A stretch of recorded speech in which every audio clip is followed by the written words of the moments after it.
glasses fog up. Yeah. I know. And then I can't see where I'm going, especially when I'm walking. I can't see, like, I know. my phone. It's debilitating. It's really annoying.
Real Clear Politics got an interview in the Oval.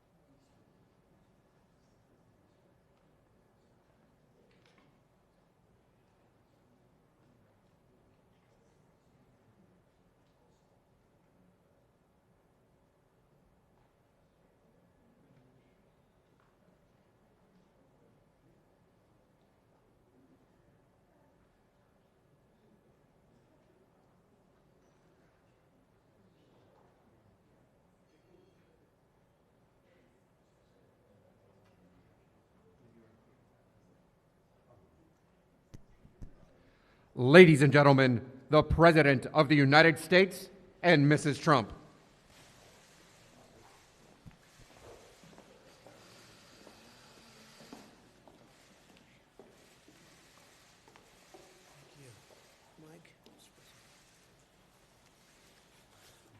Well, thank you very much. It's an honor to be with everybody, and very importantly, we're at the White House, and there's no place like the White House.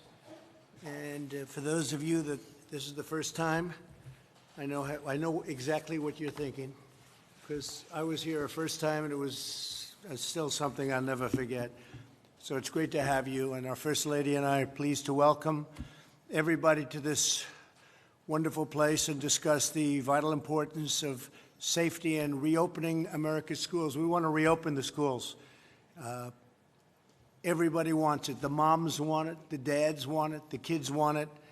It's time to do it. You know, our mortality rate is right now at a level that people don't talk about, but it's down tenfold. So you look at deaths are way down from this horrible China virus, and it's a disgrace that it happened. Shouldn't have happened, but it did. And the economy is coming back, and it's coming back strongly. Jobs are setting records. For 2 months ago, they set the record, and then again, almost 5 million new jobs last month, which is a record, and it broke our last record of a month before. So the numbers are happening much faster than anybody anticipated. The stock market, NASDAQ, just hit another record today, and the markets generally are just really a very small amount below where they were at the height of the market when we first had to do this about 4.5, 5 months ago. And it's incredible what's happened.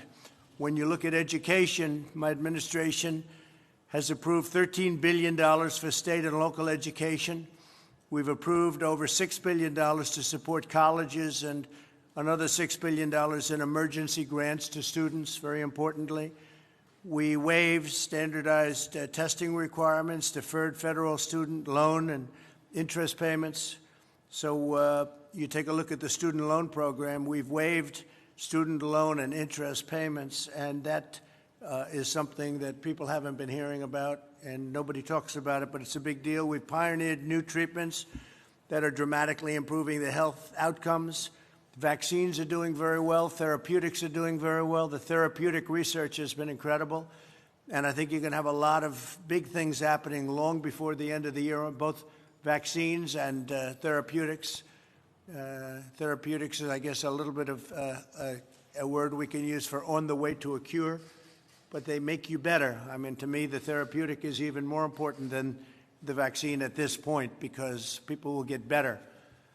But the numbers are, the testing numbers are the highest they've ever been. We're almost up to 40 million in testing, and 40 million people, which is unheard of, far more than any other country, many times what any other country is. And therefore, we have more cases.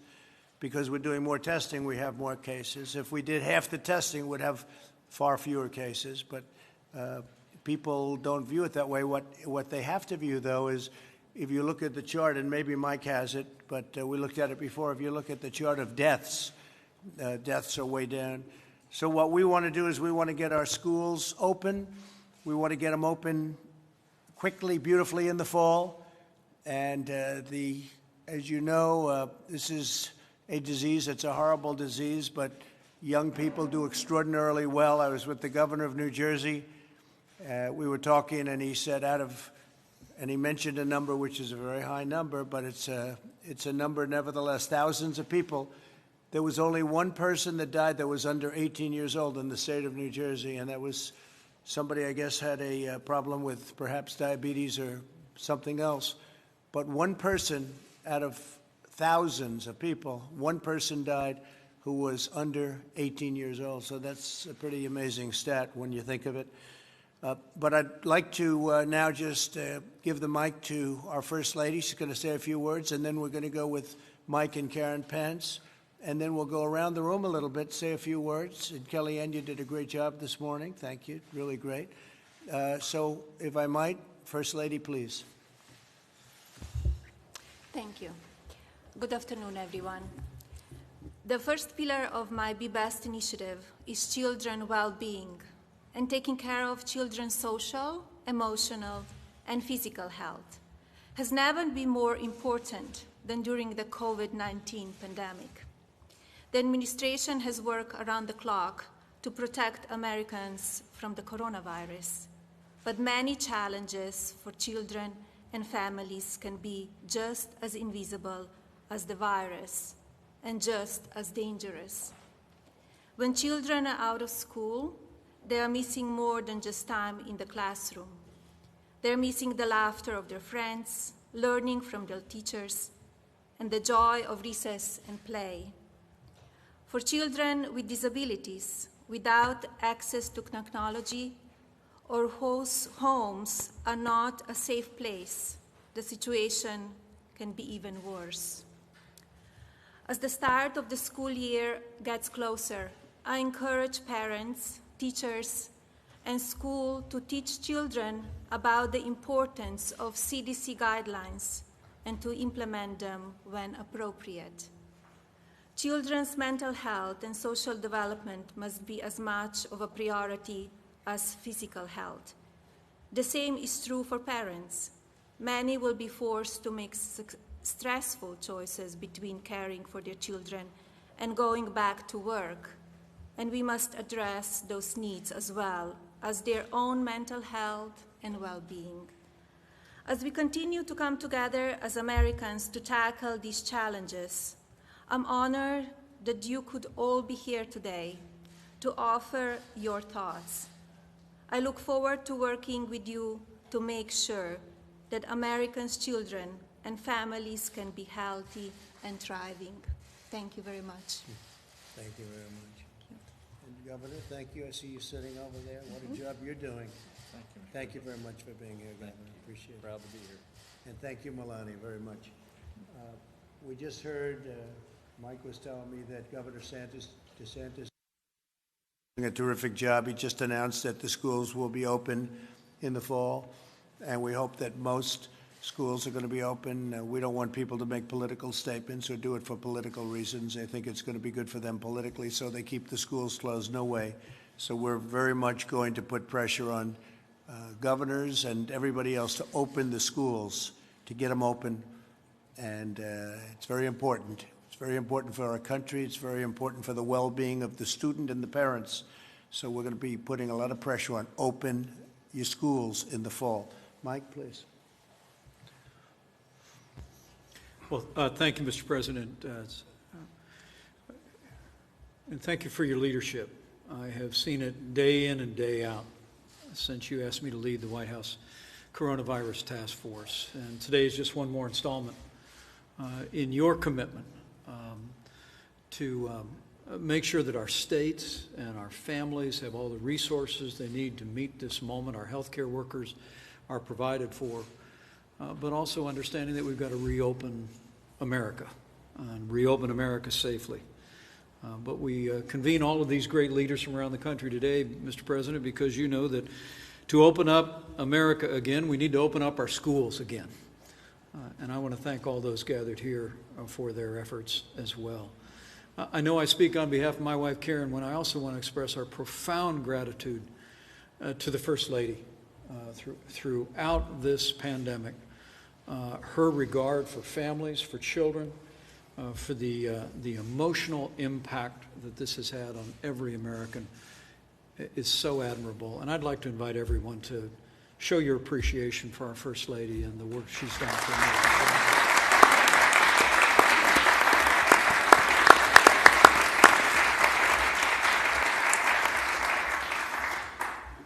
Mr. President, since the moment that we asked the American people to step up, to take efforts to slow the spread, and we, in that 15 days that would become 45 days, we encouraged people to refrain from attending school, if possible, to engage in school from home whenever it was possible. There were two categories of heroes that emerged. One was the parents around America who stepped up as never before. And those that are looking on, those that are represented here should know. Your president, the first family, your vice president, and our second family are grateful for the families of this country and everything you've done to be the teachers for your children, to create the structure at home where they could continue to learn even in a challenging time. I also want to say how grateful we are to the teachers, Mr. President, and I'm actually sitting next to one who I've been married to for 35 years. As you know, she actually teaches in a local school in the Washington area a few days a week, and I watched her go in and pack up crates of art materials that children could come by and pick up and take home to continue their learning. And so I'd like to invite everybody to show your appreciation for the parents and all the great teachers who have done the work of continuing to educate our children throughout this pandemic. It's truly been inspiring.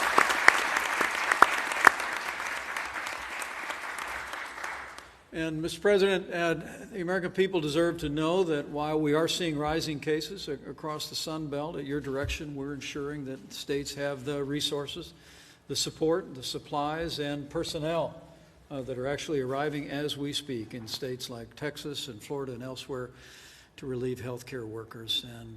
And to your point, I hope the American people appreciate the point that you made yesterday on the national stage and did so again today, that because of what our healthcare workers have done, because of the innovation and the medicines that we've been able to make available, literally we have seen fatalities decline by 90% from some of the worst moments of this pandemic. And we're going to continue to work each and every day to continue to keep those losses low and steady. We're going to save lives as we reopen our country. Today, Mr. President, as you know, we spoke to the nation's governor on the topic of this summit, and we reflected on the fact as now 47 governors and the governors of 2 territories have announced plans to reopen schools across America, that it's important to do so for a variety of reasons. The First Lady just spoke of this. We ought to well be concerned about children falling behind academically, and there's no substitute for in-classroom learning, for in-person learning, and that's been much discussed at the summit today. But as the American Academy of Pediatrics, so well represented here today, recently reflected, there are social costs, emotional costs, and even physical costs to our children across this country that we spoke of the governors today. It's important that we reopen our schools, as you've directed, for the academic and the intellectual development of our children, but it's also vitally important that we remember, as Dr. McCants-Katz told the governors today, that 7 million American children suffer from either mental illness or emotional disturbance, and they principally receive the care from health and mental services at their school. And so making sure that we're meeting the mental and emotional needs of our children, as well as making advances academically, is what brings us here today. The last thing I'll say to all those gathered here, Mr. President, is from early on you have directed our task force and the CDC to equip families and schools and states with the resources to operate. It was as early as March 12th that CDC issued its first guidance for strategies for school and child care services. We issued decision trees in the middle of May, and just last week, I'm pleased to report the CDC published new guidance for K-12 schools and higher education regarding the type of testing that is appropriate and other strategies. Mr. President, we can bring our schools back. And next week, the CDC is going to issue 5 new documents, how to prepare communities to return safely, decision-making tools for parents and caregivers, symptom screening, cloth face coverings in school settings, guidance, and the rest. We're going to continue to flow these resources and this guidance, but as Dr. Redfield told all the nation's governors today, and I want to acknowledge Governor Parsons' leadership and his presence here today. We're truly grateful. Is that what you've instructed our task force to do and the CDC to do in this moment is to say to states around the country and to local communities, we're here to help.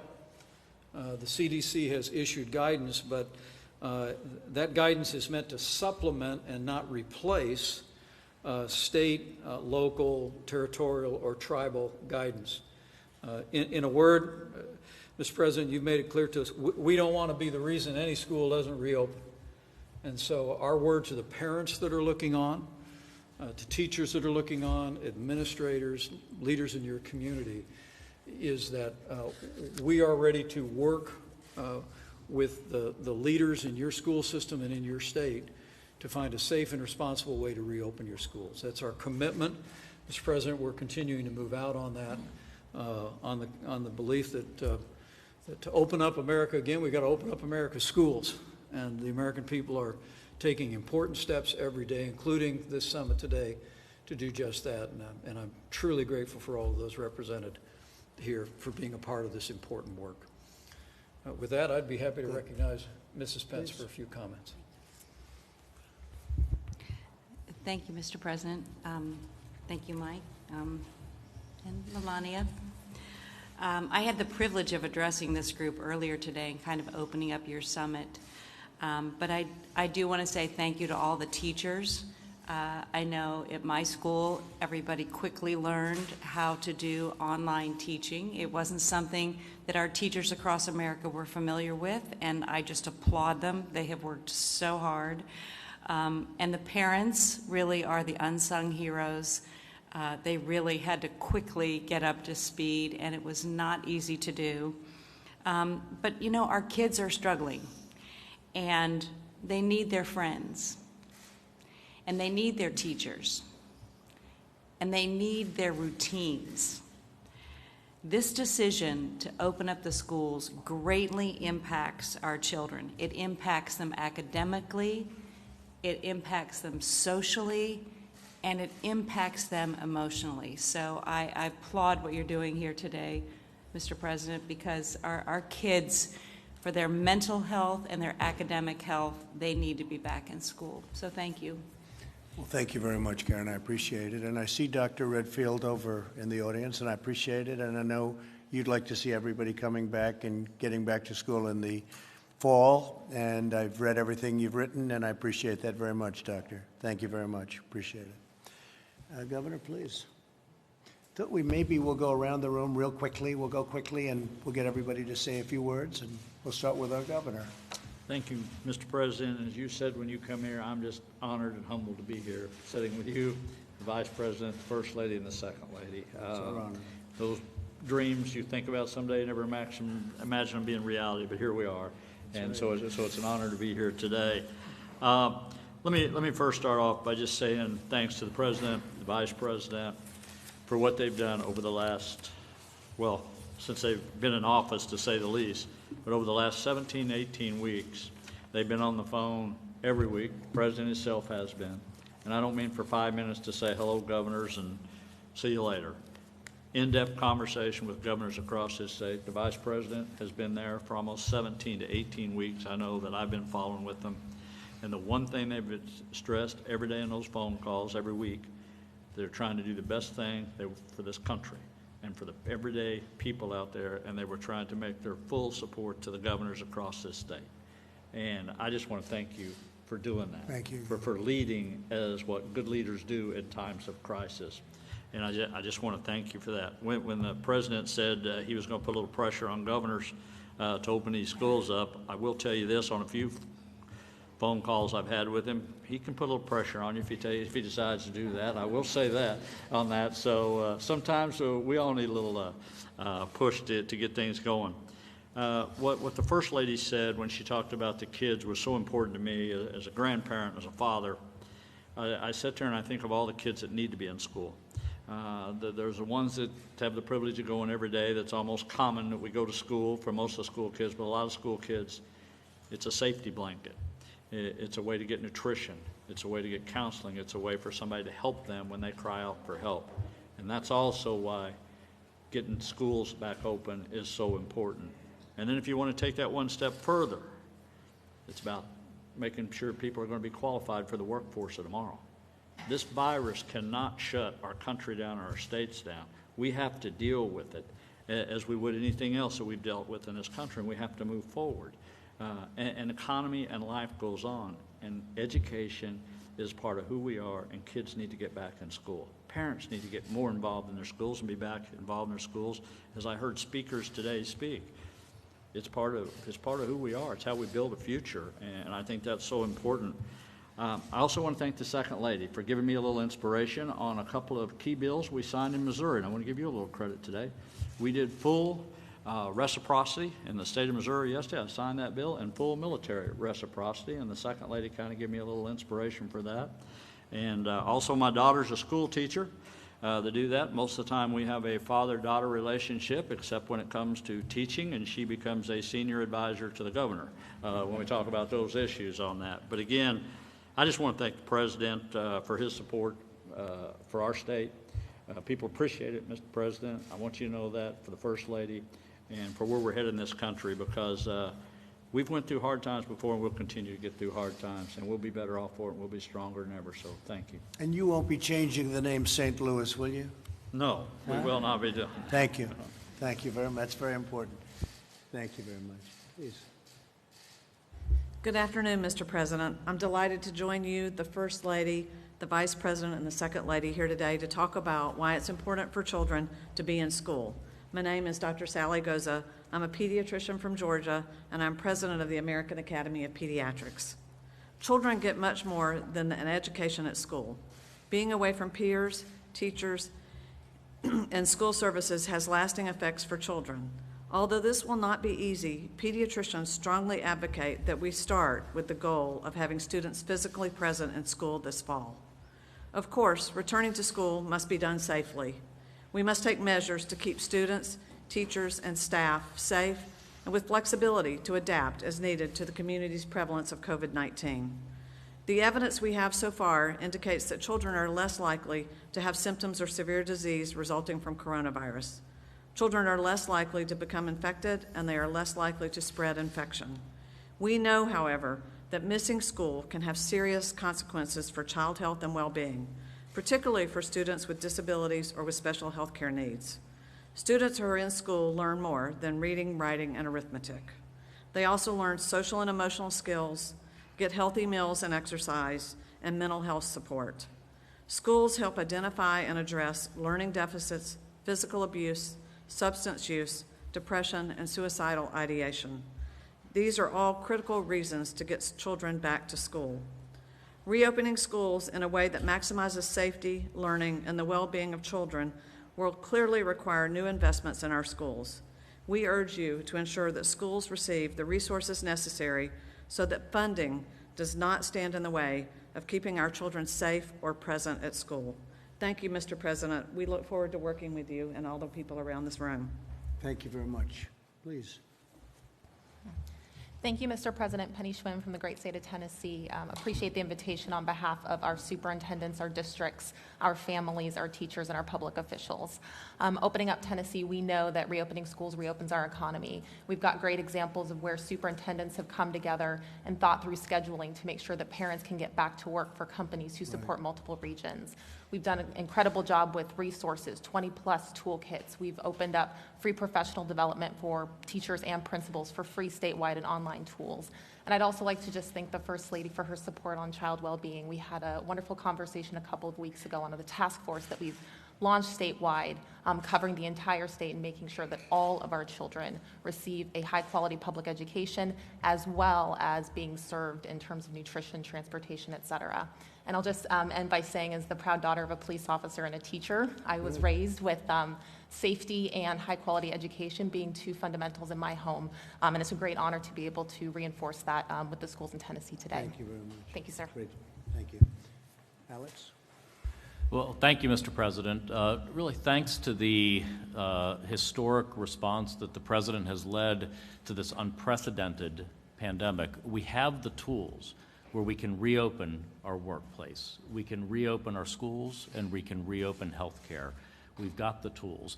When we think about kids and schools, the school for our children is a center of so much of their life. It is where they get health care. It is where they get mental health care. It is where many of them get nutrition. It is where mandatory reporting of child abuse and sexual abuse happens most often because of the nature of mandatory reporting requirements. In addition to the social, physical, intellectual development that the kids need from a physical setting in schools. We're at a very different place now than we were 2 or 3 months ago. We have the world's most robust testing system with close to 40 million tests having been done. We have health system capacity and personal protective equipment to enable us to work through these outbreaks that we've got. We're advancing on therapeutics, as the President said. We now have remdesivir for hospitalized patients, steroids for lung illness. We have convalescent plasma to treat individuals. And just this morning, the President made a major $500 million investment in a monoclonal antibody that will be a treatment that could, if successful and if approved, could deliver hundreds of thousands of doses as early as late summer, early fall. We have 3 vaccine candidates, and just this morning invested $1.6 billion in a 4th vaccine candidate that could deliver hundreds of millions of doses this fall and into early next year. So it's just a very different circumstance than we ever had before. We know more about this virus. The fatality rate is going down because we're better at taking care of patients with the virus. Our fatality case rate in the United States is among the lowest, if not the lowest, in the developed world right now. And we can reopen our schools safely with what we know. And it's really simple practices of common sense. It's social distancing. It's wearing face coverings when you're in a setting that you can't social distance. And it's practicing good personal hygiene. The tools are there to bring our kids back safely, to protect our teachers and our staff. And it's time to do it now. Thank you, Alex. Good luck with all of the therapeutics. I know you're getting very close. Very close. That would be incredible. What are your chances early, like in September? So Regeneron, which is the one that we funded at almost $500 million this morning, they are one of the most advanced. We have several very advanced monoclonal antibody products. This basically takes that convalescent plasma that recovered patients would donate and bioengineers that in effectively unlimited supply that we can do. And so it's a cocktail of multiple antibodies that give your immune system an immediate defense. And we're studying it both for preventing disease as well as stopping the progression of the disease. So it's really very exciting. And that seems to be just working. It's basically, it's sort of the ABCs of what we're doing. It seems to be working. Do you have tests right now that say it does work? Well, you've got the initial trial work that Regeneron did, and that's why we're investing in the late stage development of it. But then we have these other 3 therapies that, thanks to your leadership, we have so many more tools than we had 3 months ago in terms of therapeutics. So we don't want anyone to get sick, but we have much better ways to take care of individuals now than we did 3 months ago. Okay, that's exciting, very exciting. All right, we'll hold you to it, September. You too, Doctor. You too, Doctor. Please, thank you. Good afternoon, Mr. President. I'm Patrick Daly, the principal of St. Vincent de Paul High School in Petaluma, California. We're in Sonoma County. I just want to tell you what an honor this is to be here this afternoon. I want to thank you, thank the First Lady, Vice President Pence, and Second Lady for your leadership of our country. Really, during a very difficult time, for the First Lady's love and protection of children, very important to me. And being a father of 4 kids, three daughters and a son, it is very important. We plan on opening April 10th. That is our focus. I think that we have put a plan together that is a working document with all the safety precautions and policies in place to ensure that St. Vincent de Paul opens following all the guidelines that are recommended. I think that, as you stated earlier, this should never be political, and I think at times it has become very political in many school systems throughout our United States, and I think probably particularly in California. So we were very excited about the possibilities of the fall, and we have 3 plans. One would be the reopening, which we plan August 10th, and then a hybrid plan, which is 2 days on, 1 day off, 2 days back in. And then, as I mentioned earlier, God forbid, if we had to go back to the distance learning. I just don't think it's beneficial to boys and girls 14 to 18 years of age. And particularly, I really feel for the parents of elementary school children who are trying to work and provide for their families and at the same time having to stay at home and teach. It's very difficult, and I hear that a lot from our own elementary school. But I can't thank you enough for your leadership of our country, and thank you for this honor. Well, good luck with your plan and getting them open, and hopefully you can do 5 days instead of the 2 and back and forth. I know you want to be able to do that, so you'll try. Thank you very much. Great job. Please, good-looking person this is, huh?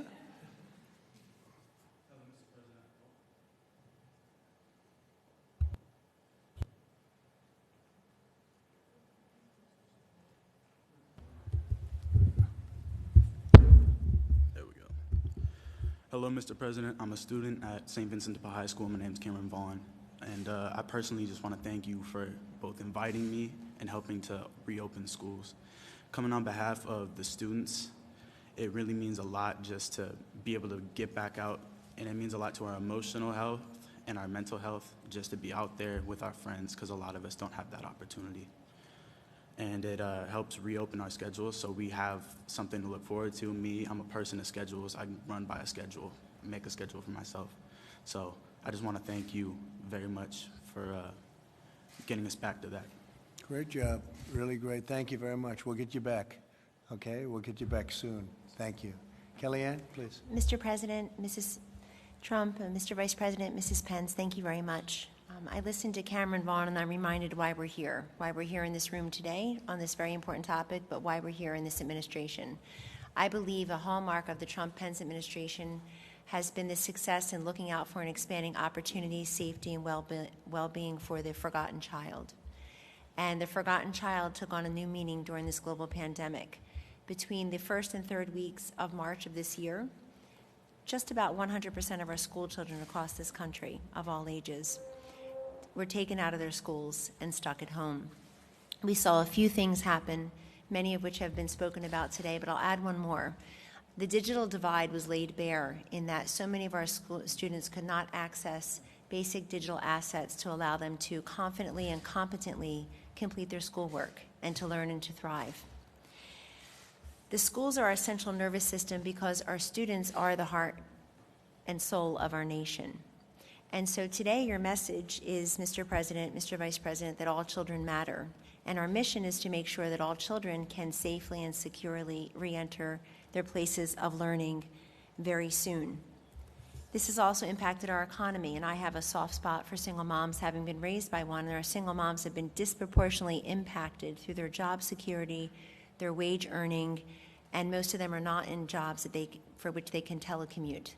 So we're creating pandemics within this pandemic. The good news is that our children are at low risk for transmission, even as they are at high risk for maladies, visible and invisible. The great news is that as we safely reopen our schools, we are in keeping with so much of your agenda, Mr. President, Mr. Vice President, Mrs. Trump, and Mrs. Pence, which is to preserve and expand educational opportunities, to respect the dignity of all students, but to respond to the individual needs of all of those students by expanding school choice and charters and educational freedom and opportunity scholarships, allowing them to have more options as they go through their lives, beginning with a quality and solid education. The President has said, if we as a nation can win 2 world wars, dig out the Panama Canal, put a man on the moon, we certainly ought to be able to deliver a quality education to each child. And that begins with reopening our schools and making good on that promise to each and every one of them. Thank you very much. Thank you. Thank you very much, Kellyanne. Hi, Mr. President. I'm Jenny Beth Martin with Tea Party Patriots. Thank you, and thank you, Mrs. Trump and Mr. Vice President and Mrs. Pence, for having me here today. While I am with Tea Party Patriots, I'm also a mom, and my children are sitting right over there, so thank you for having us here today. Mr. President, you are right, and I hope you will trust your instincts. America is not meant to be shut down, and we have to reopen schools this fall. I've been in touch with almost 1,000 doctors from around the country. I helped Dr. Simone Gold spearhead a letter to you signed by 800 physicians and surgeons who talked about the side effects of the lockdowns. I've done a second letter with over 150 doctors, 240 nurses, 330 educators, 70 national groups, and thousands of parents and concerned Americans who want to see schools reopened. Reopening schools is going to stabilize our society. I think it's the number one most important thing we can do to stabilize our society from top to bottom. Whether it is in a local community, just reestablishing calendars, which churches, nonprofit groups, traffic patterns, people who don't have children care about the calendar for schools. Kindergartners and elementary school students simply cannot learn looking at a Zoom screen. If they could, we wouldn't need schools in the first place. We could just plop them in front of a television. The last place in the world a middle school student needs to be is online, unsupervised by adults. They bully each other when they're in front of teachers. you can't even imagine what's going on with social media right now. Young adults and high school students are losing hope and optimism for the future. And in February, they had so much. And now we turn on the television and we can see the destruction that lack of hope and optimism is causing. Employers have to rebuild their companies. They need employees at 110% to be able to do that. We did everything we could to flatten this curve, and we have to roll up our sleeves now and rebuild our companies. But we can't do that when employees are dividing their time between taking care of their children indefinitely for who knows how long, and trying to get their job done. I have one employee who has 5 children. His wife is a dental hygienist. I'm granting him as much grace as I possibly can, which is easy to do. He's a wonderful employee, but I can't even imagine what it would be like to have 5 children and all of a sudden have to homeschool them all. And it's not even homeschooling, it's helping them with digital learning. Homeschool parents have asked that we're careful about not conflating the two. For me, I'm a single mom now. In 2007, 8, and 9, I went through financial crisis. My then husband's business failed. We lost our house, we lost our cars, we lost everything. I cleaned houses to help make ends meet. I've done everything possible to rebuild. I know what those families who are now unemployed are facing. Trying to divide their time between taking care of their children, not knowing if their children are going to be educated, and figuring out what they're going to do with their life is the hardest. It's incredibly difficult. And for people who think, oh, we can just work at home, or you're an essential employee, it sends the wrong message. Every single person in this country is essential. We are the United States of America. Every one of us is essential. Every one of us is important. And not every single family can afford a computer so that their children can be online at the same time, or Wi-Fi, as Kellyanne was just talking about, to be able to do Zoom all at the same time. So families are suffering and the education is suffering as well. And as a single mom, this situation is ripping me in two.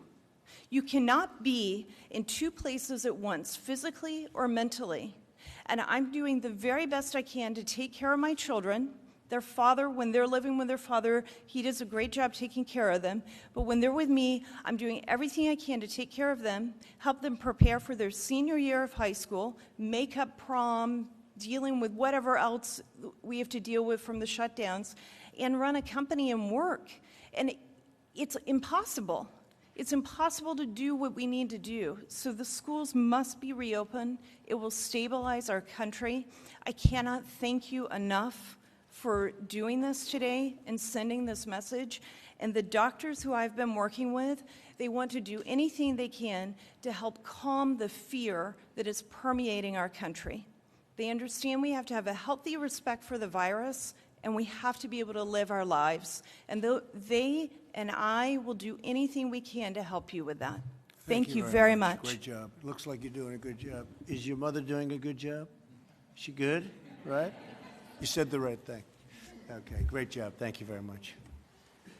Mr. President, First Lady, Mr. Vice President, Second Lady, on behalf of the great state of Tennessee and Governor Bill Lee, I want to thank you for all of the help and resources and support that you and your administration have provided us. You guys have been accessible, you've been responsible, and that means the world to us in the states when we're trying to do our jobs. I'm Dr. Lisa Piercy. I'm the Commissioner of the Tennessee Department of Health. I'm also a pediatrician and a mother of 4. And I know very clearly that education and economic prosperity are key drivers of health. We know in Tennessee that kids have to get back to school and parents have to get back to work. It's paramount for our economy and it's paramount for the health of our nation. And we're doing our part in Tennessee for that effort. And thank you again. Thank you, and say hello to Bill, please. Thank you. Doctor? Thank you, Mr. President, First Lady, Vice President, Second Lady. I want to really, today was a really terrific day because it took Americans' children, put them in the center, and said this is not going to be a unilateral and a unifocal, one-dimensional discussion about COVID-19, but a discussion that transcended that single moment and brought in the other issues of mental health, academic health, emotional health, and really said that it's important to the whole child to have the availability of schooling. And I think having that discussion that was multidimensional, having teachers here and students here and the health commissioners here and the secretaries here was really very helpful, because I think it not only put the child at the center, but also made it clear about how important these other issues are that are beyond COVID-19 in the health and welfare of our children. And so the discussion was terrific, and I think we have a way forward. Thank you very much. Thanks, Deborah. Thank you, Mr. President, so much for including me in today's event. I think I'm on now. Thank you for including me so much in today's event. I want to thank you. I want to thank the Vice President, the First Lady, and the Second Lady for your comments and for all the concern you've had for the education of our children. I come today as a parent, as an OBGYN physician, and as the managing partner of my practice. This has been a very scary, but also a very enlightening experience to have walked through. It's been quite the challenge, and I will say quite the challenge. But the first thing I want to say is it's so important to get our children back in school. Our higher education students, our high school students, and our middle school students are so embedded in social media already. What they need is that social interaction with each other and with adults, because without that, I fear what our society is going to look like. The preservation of society is reliant upon the interaction of these children day to day, face to face with each other. I also saw the anxiety of my youngest child, who's here today with me, Macy, back on that side. I saw her anxiety when she came home from college. The anxiety of not knowing how her education would continue, of then trying to set up the Zoom meetings and make it happen, but more importantly, not having the opportunity for those in-person tutorials or that in-personal relationship with a professor to complete her courses. And I think her courses did suffer because of it. She's a good student, and it wasn't dramatic, but I can only imagine what it was like for other students. My eldest child had a learning disability. To try to bring him home and do this education online without that in-person benefit, without the tutors being there present, would have been a disaster to his now very good career in Richmond. And I just fear for that student especially. As we go back to school, I think it's very important that we also educate these kids, because they sometimes do rise above it and feel as though they don't have the mortality or the morbidities or that problem of interaction with each other. They will have new family units. My daughter will be in an apartment with 3 other girls. They will be the new family unit. And it's important that we educate them for that, for when they come home, that they realize that their elders, their grandparents, and all are now vulnerable to them. That family unit has changed. But we can do this, and we can teach them. And masking, they've learned this. It's important, but we have to reinforce this at the college level to keep it ongoing as a priority. And I know that we can do it. The other thing that I, as a physician, am a strong believer in is herd immunity. And what I'm not proposing is that we put all of our students in a big vat and only the survival of the fittest come out antibody positive. I'm not saying that.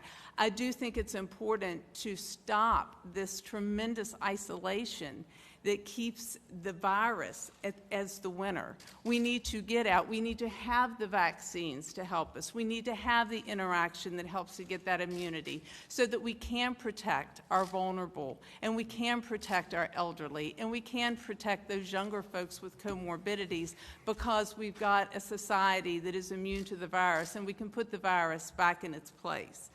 And finally, I just want to, again, thank you for being here. Thank you for hearing me out.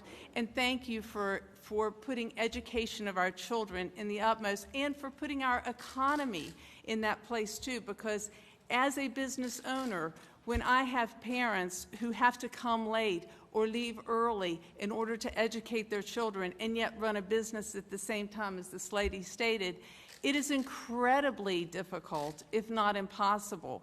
And we want to maintain their jobs. We want to maintain their work ethic, but we also want to maintain the intelligence of their children and of our future.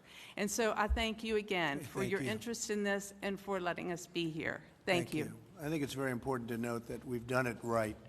We closed up. We were amazing the way our great citizens adhered to what we wanted to do, and we saved, I think, millions of lives.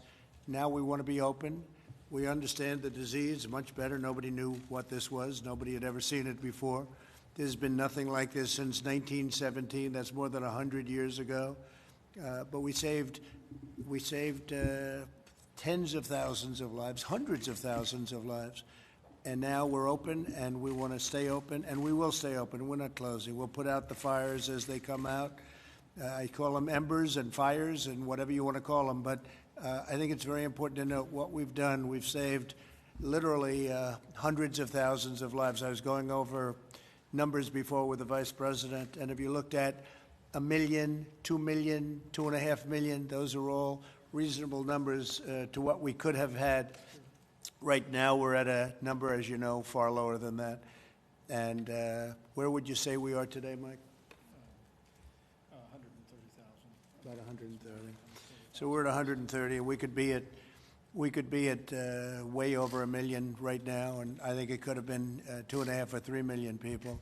So, but now we're open, and now we understand the vulnerable. We understand who has the biggest problem with it, and we watch that group and that age group, and also people that aren't feeling so well with respect to, in particular, Deborah, certain diseases. The diabetes is bad, the heart is bad, and we watch very closely, and we've done it right. When you look at what happened with Sweden, I kept hearing about Sweden with the herd, with the pure herd.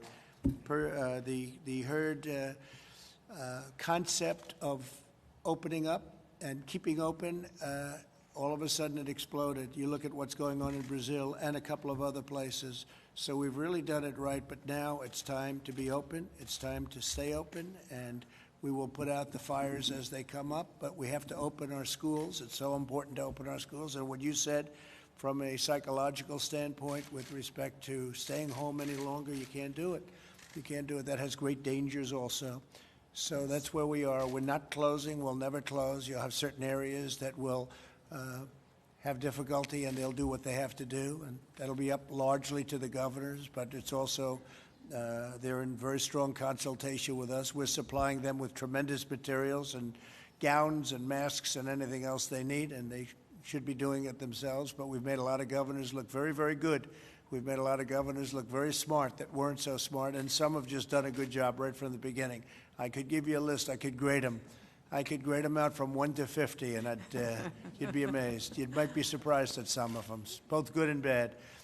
But I thank you very much for your remarks. I think it's very important. What you said, I think, is very important. Please.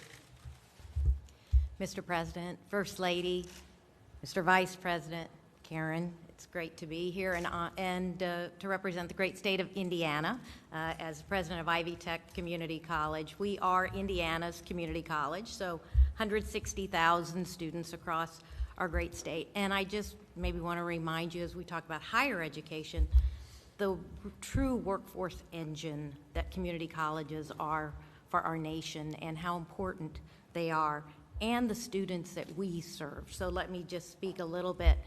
We don't serve as much the 16 or 18-year-old, though we have many traditional students. It's often the single mother that we heard about, 29, 30-year-olds and beyond, coming back part-time, and how important it is that they have access to community college. They're also typically the lower income. Our first-generation students are students of color, those that really do need to have the opportunity for the American dream. So this has been incredibly important that we continue to run. And so we have. We've been virtual. We were virtual this summer, and as of Monday, Vice President, we are doing completion academies on campus to ensure that those nurses and welders and all that need the hands-on and labs courses, that they can be out there joining America's new jobs that are coming and being part of a strong economy. So we've appreciated the great support, the CARES Act, all that's gone on. We will operate. We will be face-to-face. We will be hybrid. We will be online. We will be virtual. And for our single moms, we'll even be learn anywhere, which means that they can decide week to week if they can come on campus or be virtual or be asynchronous. So we know we have to change to meet the needs, but we appreciate the great support of this administration. Thank you. And we will continue to work on behalf of ensuring that this economy has the workforce and success that it needs going forward. Thank you very much. Thank you. Thank you, Mr. President. I'm Fess St. John. I'm the Chancellor of the University of Alabama system, which includes the University of Alabama, Good. UAB, UAH, and the Academic Medical Center at UAB. It's an honor to be here. Appreciate your hosting this. When this pandemic started and we had to send all of our students home from our universities, many of us were afraid that this would be the disruption of higher education for all time, that they would learn that they could learn as well on their computer from home as they would on their campuses. One thing this has taught us is we're not worried about that anymore. Right. Our students are yearning to come back to campus. They want to be there.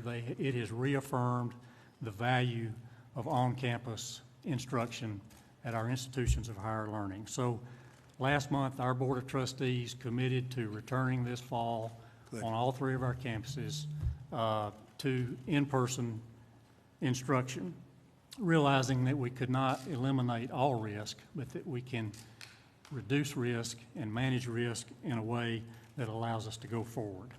So early on, we looked to the medical experts at UAB, the researchers and scientists and doctors there, to try to come up with a plan to make our campuses as safe as possible and as safe as any in the country. And we've got a four-part pillared program that allows us to do that. The first, and we believe this is important, is to try to have all of our students tested before they return to campus. Right. Not after they return, but before they return, so that those who need isolation can do that at home and we can begin the school year. Second, our UAB folks and our people on all three of our campuses have developed a symptom tracking app that's used on the phone. It takes 20 seconds to sign up for and 10 seconds every 2 or 3 days to follow up on to track symptoms. We also have a program to trace contacts that will allow us to manage student outbreaks during the year. And then last, a sentinel testing or a sample testing program throughout the rest of the school year. What this does is not only, we hope, allow us to reopen our schools, but to keep them open, which is going to be the hardest part. I want to thank you and the Vice President for the assistance that we have received through these federal programs. Without those, it would have been very difficult for our medical center to continue, for our campuses to make it through these difficult times, and to allow us to have testing in place for our students this fall. So we promise to do our best to provide this essential service to our students and our citizens, and we greatly appreciate the assistance that you've given us. Well, thank you very much. It's a great place, a great state, and you're right about one thing. There's nothing like the campus. If we've learned anything, it's the computer will never replace the campus. They thought it would for a while, didn't they? But it didn't. After about 2 weeks, we figured out that it's much better to have it the old-fashioned way, right? Yes. That's great. Great statement, actually. Thank you. Thank you, Thank you, Mr. President, Mrs. Trump, Mr. Vice President, and Mrs. Pence. I'm a third-grade teacher at Blessed Sacrament Catholic School right here in Washington. I believe, Mr. Vice President, you mentioned some heroes shortly ago. I agree with you. The parents, I couldn't have done this for the past few months at home without the community of parents that we have at Blessed Sacrament School. And I guess the teachers are heroes in their own way. I really believe that the real heroes here are the students. the students that plugged along, that rose to the occasion. In fact, one of my students is here today. Lily, stand up. And that's why I'm here. They showed incredible resilience and spirit and all of the gifts that God has given them. I really believe that the children are our future, as I know that you do. And I think that they are what is truly going to make America great again. So I want them to be back in school in the fall. Thank you. Right. We agree.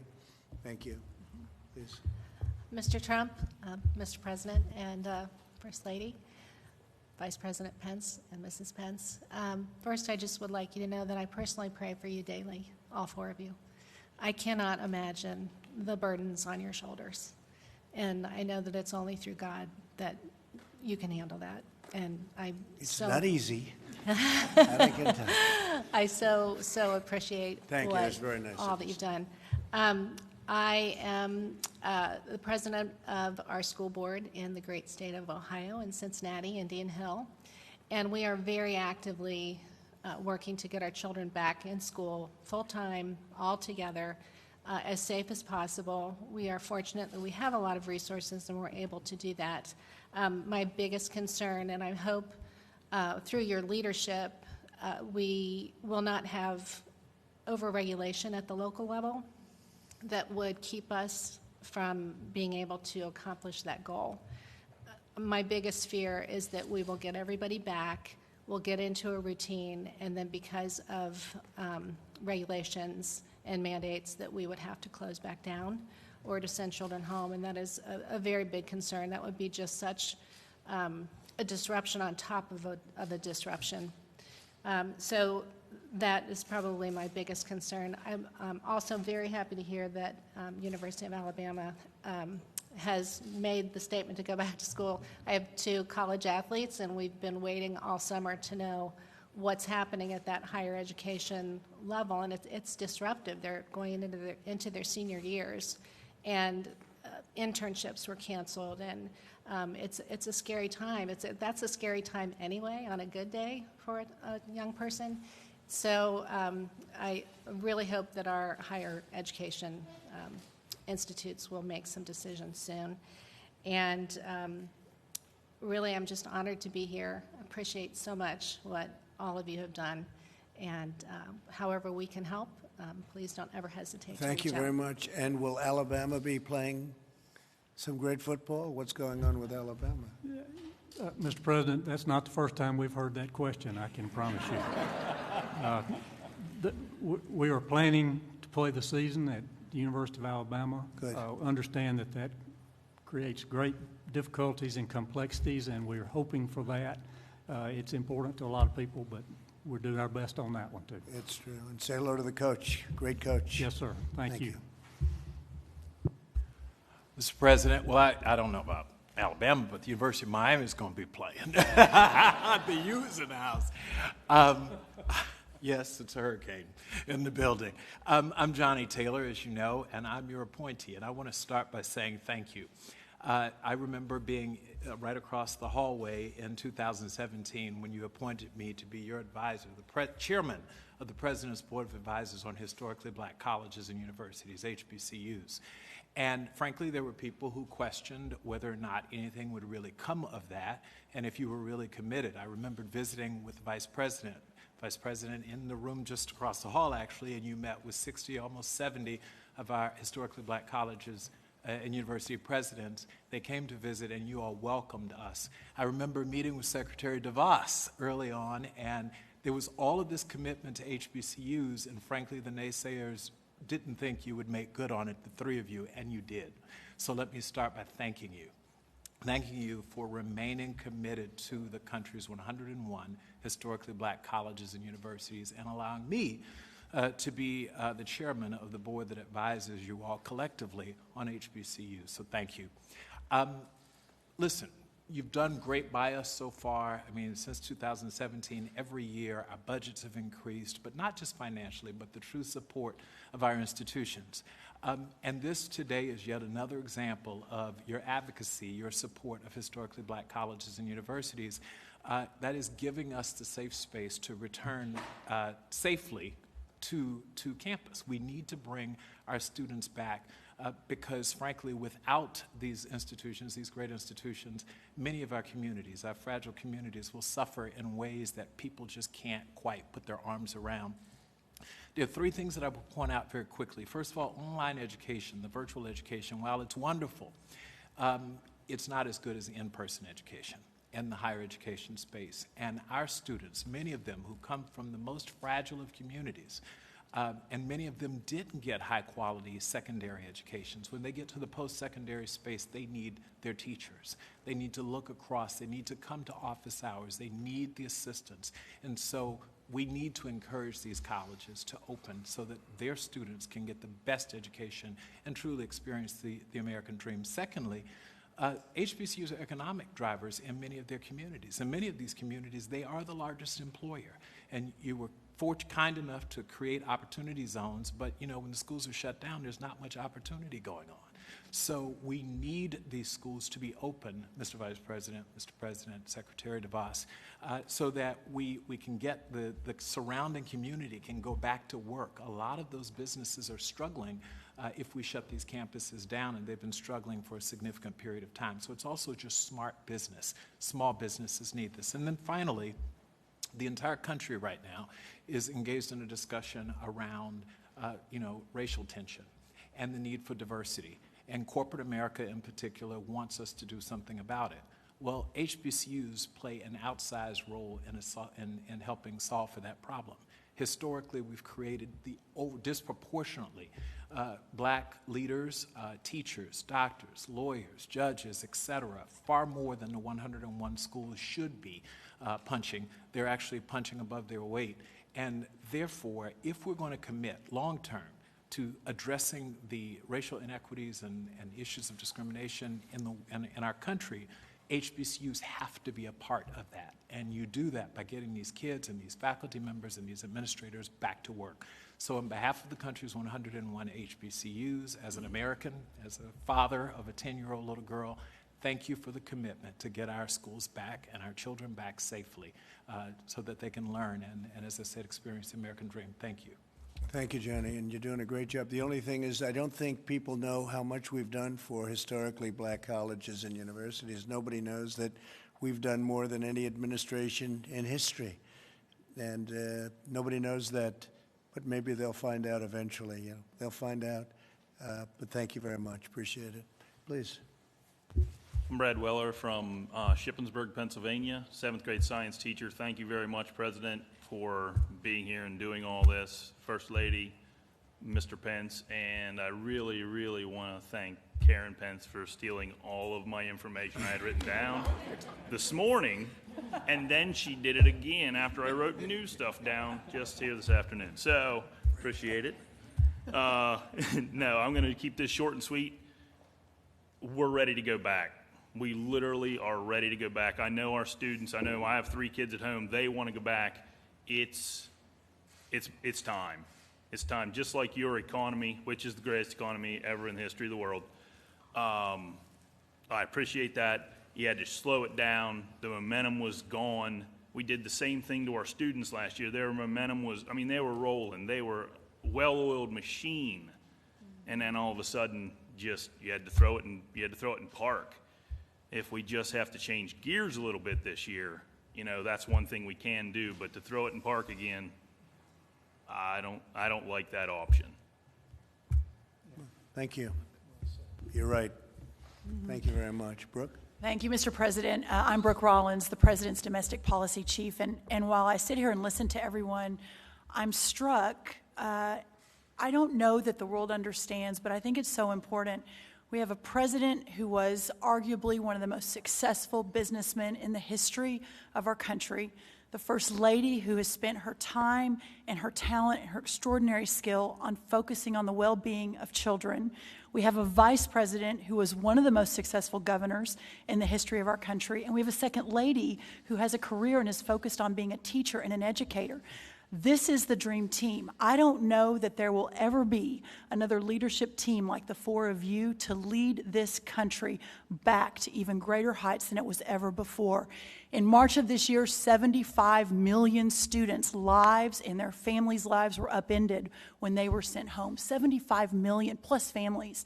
Just a couple of months later, here we are in the East Room of the White House with some of the country's greatest educators, leaders, teachers, HBCU leaders coming together to figure out how to get these schools reopened, how to do it in a safe way, and how to do it where we put children first.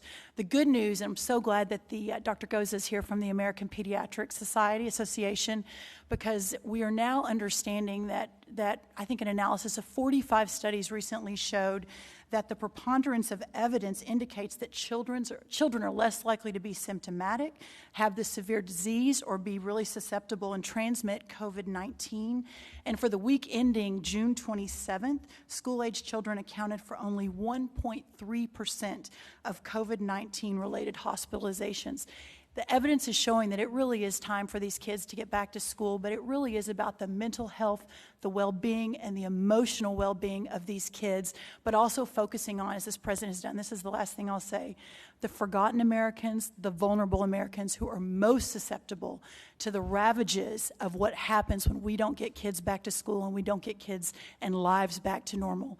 As the mother of a 5th grader, 7th grader, 8th grader, and 10th grader, there is no doubt in my mind, representing all the moms in this country, that we'd really love for our kids to get back to school, but it's about so much more than that. It's about the well-being and safety and economic prosperity of this country. And having this dream team, along with Kellyanne and Secretary DeVos, Secretary Azar, and our teams here, this country needs to know that we are fighting every single day for every American and to ensure that we can reopen safely and make sure that it's done in the proper way. So thank you, Mr. President. Thank you, Brooke. Thank you very much. Please.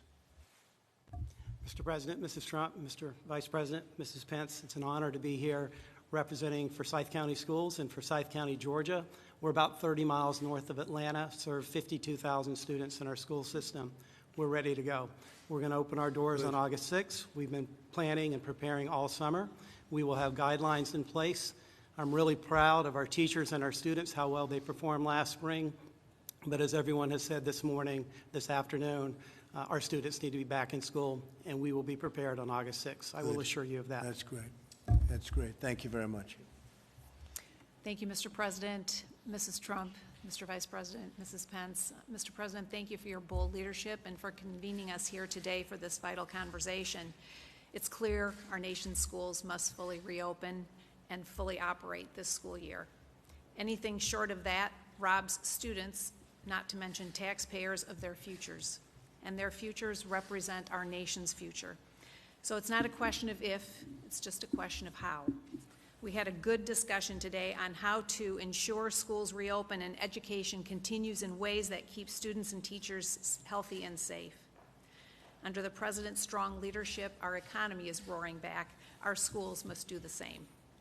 This is the moment for American educators to rise to meet the needs of every student. Students can't afford to fall further behind. Even before the virus, too many were trapped in schools that don't meet their needs. So this is the time to reopen schools, to rethink school, to be more nimble, more agile, more responsive to students' needs in a 21st century changing world. This moment demands actions, not excuse-making or fear-mongering. We've done whatever it takes before, and as Kellyanne said earlier, and as you've often said, Mr. President, we've dug out the Panama Canal, we've won world wars, we've reduced the Berlin Wall to rubble, and thanks to you, we've defeated ISIS. With grit, determination, and grace, we can do what's right for all students and ensure they are back in school. Thank you. Thank you very much, Betsy. Appreciate it. Very nice. Please. Good afternoon. Thank you, Mr. President, First Lady Trump, Vice President Pence, and Second Lady Pence. It's an honor to be here. My name is Nicole Washington. I am a trustee at the Florida Agricultural and Mechanical University in Tallahassee, as well as Miami-Dade College in Miami, Florida. As you both well know, our schools didn't close. In many ways, the pandemic accelerated a trajectory that we were already on to use technology to expand services and programs to students. It's not been easy. I actually had the pleasure of teaching a class, a synchronous class this summer at the University of Miami. And I applaud all of the faculty and the staff who have had to pivot on a dime and provide these services to students. Florida A&M is actually going to Oakland. We're going to invite all of our students back in the fall. The board made this decision based on a McKinsey survey that found that only a third of our students would likely stay if we chose to remain remote online for the fall. Students would choose either better online options or options closer to home or more cost-effective measures. And so we are going to reopen. We do want to reopen. I think there are obviously concerns either way. If we remain virtual, we have enrollment concerns, student engagement concerns, as well as budgetary concerns. And then if we open, we have to be very cognizant and vigilant about health and safety, liability concerns, as well as the costs associated with reopening. We're very thankful for the CARES Act additional allocation for testing, tracing, sanitation. That will be a recurring cost going forward. What I would like to close on is the pandemic dispelled the myth that higher education can change on a dime. Our institutions are printing PPE. We've expanded student services virtually and online that we didn't think we could do. Our students are creating apps. And I hope that we encourage those innovations to continue after we return to the new normal, and provide high quality just-in-time services to accommodate our students' preferences and their schedules. So thank you. Thank you very much. Thank you. Please. Thank you, Mr. President, First Lady, Mr. Vice President, and Mrs. Pence for the honor of being here today. My name is Delaney McDonald, and I'm the student trustee at Middle Tennessee State University. I was actually homeschooled all my life by choice, not because of a pandemic, so I really understand what people have been going through, and I was honored to receive the Buchanan Fellowship at MTSU, which is the highest academic scholarship given to incoming freshmen. I was heavily involved on campus. I actually served as the student body president as well, so I know the extreme importance that the campus environment has on student success. My fellow students across the nation have lost a lot this year, and it is important to all of us to safely return to campus this fall. My university has done an exceptional job of updating the students, of reassuring them that they are tirelessly working for our safe return to campus. And I'm honored to be here today, included in this discussion, and I'm really excited to take back what I learned to my fellow student body. Thank you. Thank you very much. Well, good afternoon, Mr. President, First Lady, Mr. Vice President, Second Lady. I will brag on her. She is an MTSU student. I'm the president of Middle Tennessee State University. We attract the best and the brightest, not only in the state of Tennessee, but from around the United States. Like all the participants here this afternoon, I am honored to be a part of this very important conversation regarding the reopening of schools, colleges, and universities. For the past 20 years, I have served as president of this great institution. We are 37 miles southeast of Nashville. Our university was established in 1911, and we are right now one of the largest undergraduate universities in the state of Tennessee.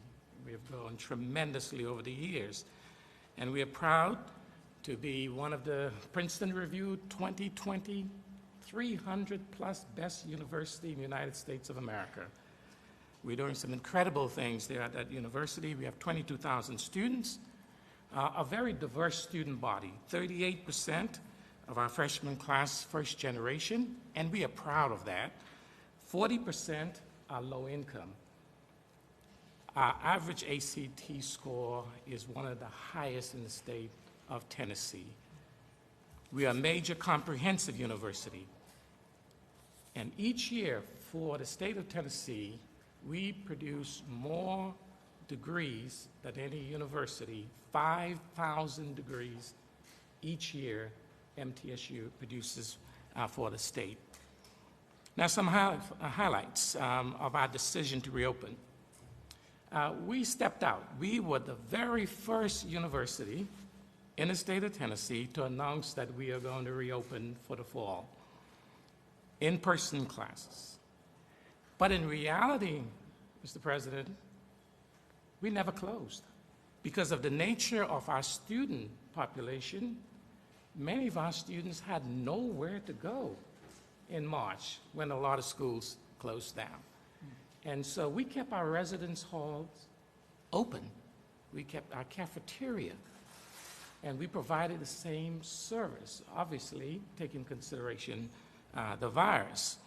And so we feel that we have the experience of actually operating a university in a pandemic. We regard the health and the safety of our students and our employees as priorities. And it was really interesting as we were making this decision. We have a very active parents' Facebook page, sometimes too active. We have a very active student body Facebook page. And so we surveyed them. We surveyed our parents and our students, and we asked them their feelings about returning, and would they return. The vast majority of both our parents and our students from that survey indicated to us that they would want our university to be opened. So my executive team that made these decisions, including the doctor of our health center, we decided that we were going to put together a plan that would make our parents and our students confident. We can't guarantee anything with regard to this virus, but we felt if we communicate with them and put a mitigation plan together, and I have two of my colleagues here from the state of Tennessee we've met already, and my university had a meeting, was it last week, Commissioner?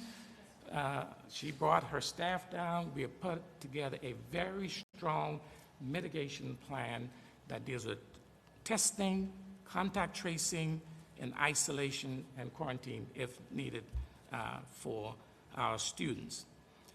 I want to just give a brief overview of how the CARES money really helped our university, Mr. President.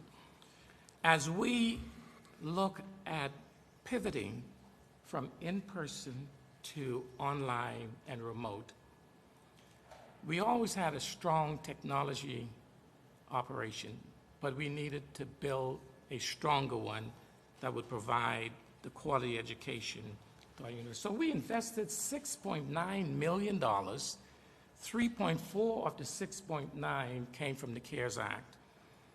And this investment allowed us to purchase the newest instructional technology to facilitate teaching and learning at the university. What does this mean is that regardless of where a student is, every single class at our university is going to be captured electronically, and it's going to be archived. And students would be able to access those lectures at any time, anywhere, which means if a student gets sick or they have to attend to a sick parent and they can't make it to class, or they are not going to be disadvantaged as a result of this technology. And so we believe that it's in the best interest of our students to open up, to provide that top quality education. We feel that for our students, our university provided 459 laptops, free laptops for our students, 673 internet hotspots, free. For our faculty, 101 laptops, 235 internet hotspots. And so I close with this, that we must understand the demographics, we must understand our community, and indeed we must understand some of the challenges that we are going to face in higher education. And because of the demographics of our student population, we've worked very hard to address the issue of the desperate and disappropriate amount of minorities and people of color and low income that are being affected by this virus. And so we've partnered with one of the sororities, the AKAs, and they have put together an incredible package of information that will be given out to our students as they return. Thank you so much for having us, and we look forward to this conversation. I learned quite a bit today. Thank you, Mr. Well, President. thank you very much. Thank you very much. Great job, too. So I want to thank everybody, and I want to just say get open in the fall. We want your schools open. It's going to be a much better climate than it is right now. We're on the right side of things, Deborah. I think we can say that. A lot of work has been done. We understand what we're doing very, very well. Again, mortality rate, the lowest anywhere in the world. And we want to get this done, and we want to get our country going again. Economically, we're doing well. We want to do well with the education. I see where Harvard announced that they're closing for the season or for the year. I think it's ridiculous. I think it's an easy way out, and I think they ought to be ashamed of themselves. You want to know the truth. But I noticed that today, and probably others are doing that. That's called the easy way out. I don't know if people are helping them. I guess their endowment's plenty big. They don't have any problem with that. But that's not what we want to do, because it's very important, as so many of the parents and instructors said today. It's so important that the children at this age, especially, that they're together on campus, and that's what we're striving for, and we're going to be very strong on that. We're going to be very, very powerful in that view. We want our schools open in the fall. Tomorrow I'm meeting with the president of Mexico. I say that to the media because it's going to be quite a meeting. He's a good man. He's a friend of mine, and we have a great relationship with Mexico, so we'll be meeting tomorrow. Thank you all very much. Thank you. Thank you very much. Congratulations, everybody. Thank you.